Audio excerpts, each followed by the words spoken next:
என்ன பாக்குற? உன்னுடைய தங்கச்சியோட கல்யாண இன்விடேஷன் தான்.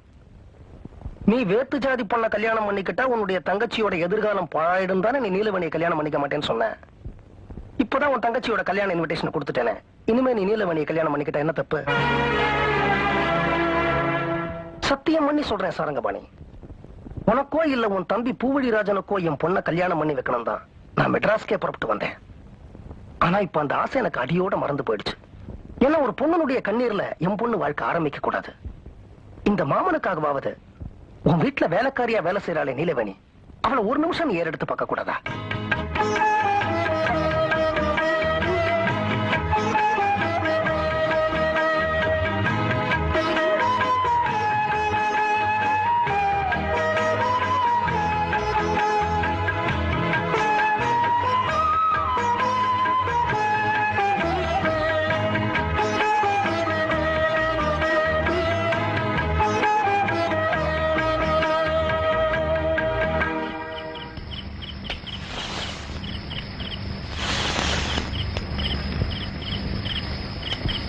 சார், எனக்கு பயமா இருக்கு சார்.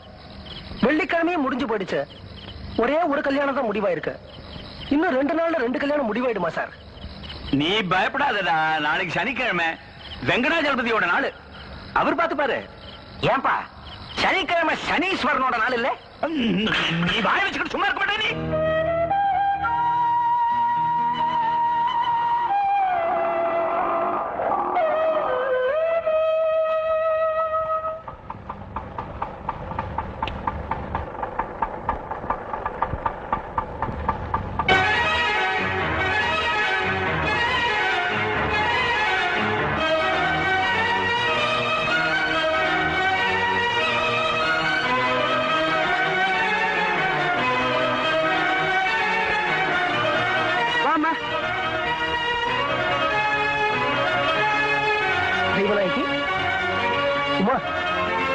என்ன திடீர்னு புறப்பட்டு வந்திருக்கீங்க? நான் தான் சந்தை கொடுத்து உன்னை உடனடியா வர சொன்னேன். இத பாருமா, உனக்கு புருஷன் சரியில்லை, எனக்கு பொண்டாட்டி சரியில்லை. இருந்தாலும் நமக்குள்ள இருக்கிற சொந்தம் விட்டு போயிடக்கூடாது. அதனால உன் பொண்ணு உமாவ என் பையன் பூவழிராசனுக்கு கல்யாணம் பண்ணி வைக்க நான் விரும்புறேன்.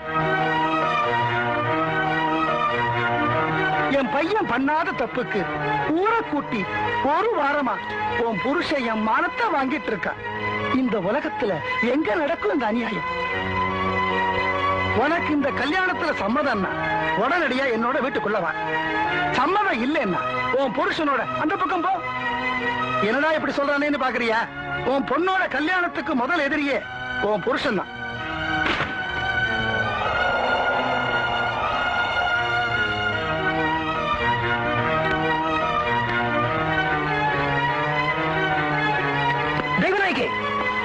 நான் உனக்கு தாலி கட்டின புருஷன். இனிமேல நான் உங்களை நம்பினா இந்த ஜென்மத்துல என் பொண்ணு கல்யாணம் நடக்காது. என்ன கன்சம் இது? என் மாப்பிள்ளை என் பொண்டாட்டி கொண்டு வந்து முன்னாடி நிக்க வச்சிட்டார் முதலியார். முள்ளால் எடுத்துட்டார் முதலியார். என்ன சொல்றீங்க? நாளைக்கே கல்யாணமா? நடக்கிற கதையா சொல்லுங்க. பத்திரிக்கை அடிக்கிறது கூட நேரம் இல்ல. அதெல்லாம் உனக்கு எதுக்கு? உனக்கு சம்மதமானு சொல்லு. முதல்ல இந்த வெத்தலை பாக்கு பழத்தை கையில் எடுத்துக்க, மத்தத நான் பாத்துக்கிறேன்.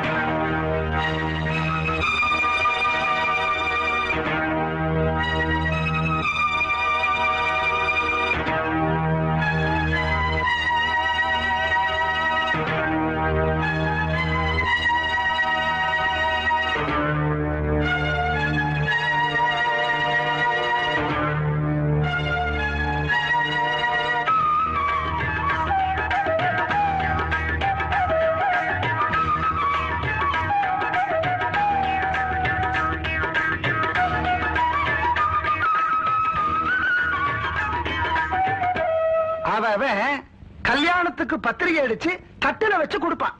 நான் தட்டிலேயே பத்திரிகை அடிச்சு கொடுக்க போறேன். சம்மதம் தானே?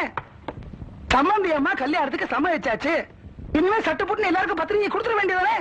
போவலி ராஜா, நாதஸ்வரம் கெட்டிமா எல்லாம் அரேஞ்ச் பண்ணி சொன்ன பண்ணியாச்சா?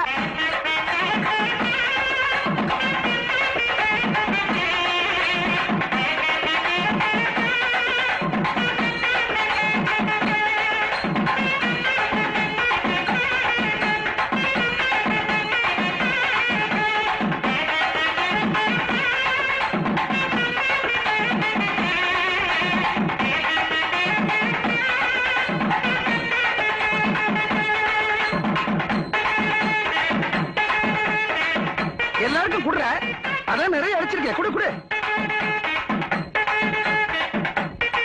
என்னடா முழிக்கிற? என் பொண்ணு கல்யாண இன்விடேஷனை நீ எனக்கு கொடுத்த, உன் பொண்ணு கல்யாண இன்விடேஷனை திருப்பி நான் உனக்கு கொடுத்துட்டேன். நாளைக்கு நீ சொன்ன அதே இடத்துல அதே நேரத்துல நீ சொன்னபடியே என் பையனுக்கு கல்யாணம் நடக்கும். ஆனா பொண்ணுதான் வேற. டேய் பரதேசி, ஊஞ்சல் எப்பவும் ஒரு பக்கமே ஆடாது, இன்னொரு பக்கம் ஆடும்.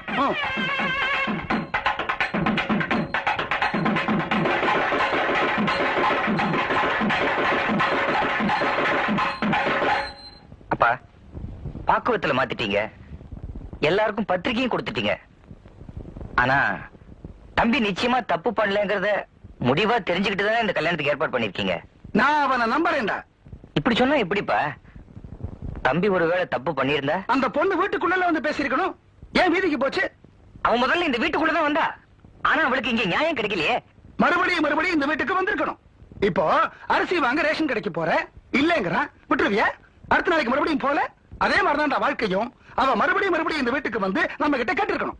ரேஷன் கடையில நியாயமா அரிசி இல்லைன்னா மறுபடியும் போவாங்க.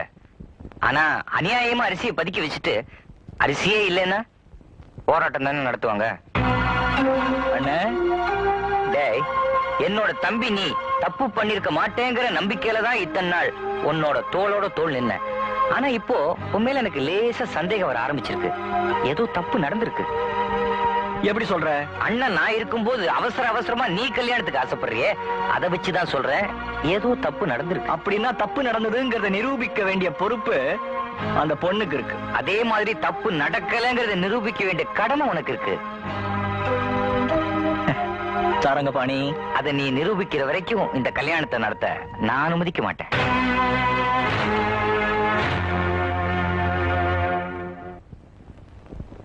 இப்பதான்டா போய் எல்லாருக்கும் கல்யாண பத்திரிகை வச்சுட்டு வர்ற. இந்த கல்யாணம் நடக்கலன்னா என் மானமே போயிடும். ஏற்கனவே அந்த பொண்ணோட மானம் தம்பினால போயிடுச்சுன்னு தானே போராட்டம் நடத்திட்டு இருக்கா. அவளுக்கு என்ன பதில் சொல்றீங்க? சாரங்கபாணி, எப்போ அந்த பொண்ணு உன் மாமன் கூட கூட்டு சேர்ந்ததோ அப்பவே புரியல, அவ ஒரு தில்லு முள்ளு, புழுவுண்ணி மூட்டை. அப்ப நாளைக்கு பூவிராசம் உமா கல்யாணம் நடக்கும். ஆமா. என்ன மன்னிச்சிருங்கப்பா, மாமா போலவே எனக்கு இந்த கல்யாணத்துல இஷ்டம் கிடையாது. அதனால நானும் இந்த கல்யாணத்துல கலந்துக்க மாட்டேன். அப்போ நீயும் உன் மாமன் கூட சேர்ந்துட்ட? இல்லப்பா, நியாயத்து பக்கம் சேர்ந்துட்டேன். அவ்வளவுதானடா, போடா, எக்கேடு கெட்டுப்போ. என்ன மதிக்காத நீ இருக்கா இந்த வீட்டுல? வீட்டை விட்டு வெளியே போடா.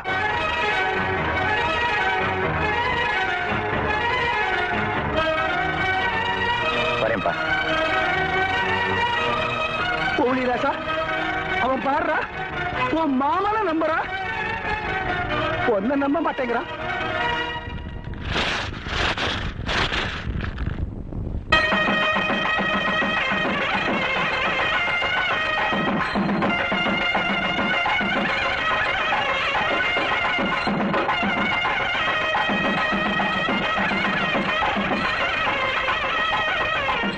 பொண்ணு மாப்பிள்ள ரெண்டு பேரும் பிராகாரத்தை சுத்திட்டு சுவாமியை வேண்டி சீக்கிரம் வந்துருங்க. கட்டு பண்ணி காலியை கட்டிடலாம். என்னங்க இது? தாலியை கட்டினதுக்கு அப்புறம் ஜோடியா கோயிலை சுத்தி வர்றதானே முறை? ஆமா, மத்ததெல்லாம் இந்த கல்யாணத்துல முறையா நடந்துட்டாக்கும். 24 மணி நேரத்துல கல்யாணத்தை ஃபைனலைஸ் பண்ணிருக்காள்.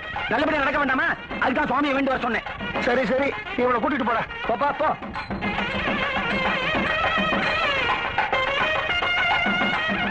நீங்க எங்க போறீங்க? எனக்கு இந்த கல்யாணத்துல ரொம்ப பயமா இருக்கு. முதல் கடவுள் விநாயகர், அவரை நான் வேண்டி வந்துடுறேன். என்ன சாமி, என்னாச்சு? நீங்க சொன்ன மாதிரியே தாலி கட்டுறதுக்கு முன்னாடி பொண்ணையும் மாப்பிளையும் தனியா அனுப்பிச்சுட்டேன். அது போதும். ஏன்னா மத்த விஷயங்களை என் பொண்ணு கிட்ட நான் நல்ல விவரமா சொல்லி கொடுத்துருக்கேன். அவன் ஜமாச்சிருவா. அத்தா, நான் உங்ககிட்ட தனியா பேசணும்னு வந்ததுல இருந்து துடிச்சிட்டு இருந்தேன். சந்தர்ப்பமே கிடைக்கல. நல்ல வேளை நம்ம 2 பேரும் தனியா அனுப்புறது நல்லதா போச்சு. கல்யாணத்துக்கு முன்னாடி அந்த உண்மையை உங்ககிட்ட சொல்லனா என் மண்டையை வெடிச்சிடும். என்னவுமா? கல்யாணத்துக்கு அப்புறம் சொன்னா அது துரோகம். முன்னாடியே சொல்லிட்டா அது நியாயம். பீடிக்க வேண்டாம், நேரமாச்சு. விஷயத்த சொல்லு. எங்க கிராமத்துல நான் ஒரு பையனை காதலிச்சேன். அவனே என்ன காதலிச்சான். இந்த விஷயம் எங்க அப்பா அம்மாக்கு தெரியாது. கடைசியில தான் தெரிஞ்சது அவன் அயோக்கியன்னு. நான் அவன்கிட்ட இருந்து விலகிட்டேன். காதலிச்சேன்னா வெறும் காதல் மட்டும் தானே? வெறும் காதலா மட்டும் இருந்திருந்தா உங்ககிட்ட சொல்ல வேண்டிய அவசியம் இல்லையே. அதாவது சிரிச்சு ஜாலியா பேசியா? அதுக்கும் கொஞ்சம் மேல.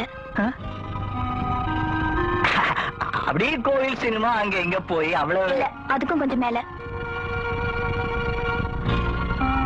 தொட்டுக்கிட்டு வரிசைக்கிட்டு இல்ல இல்ல அதுக்கும் கொஞ்சம் மேல.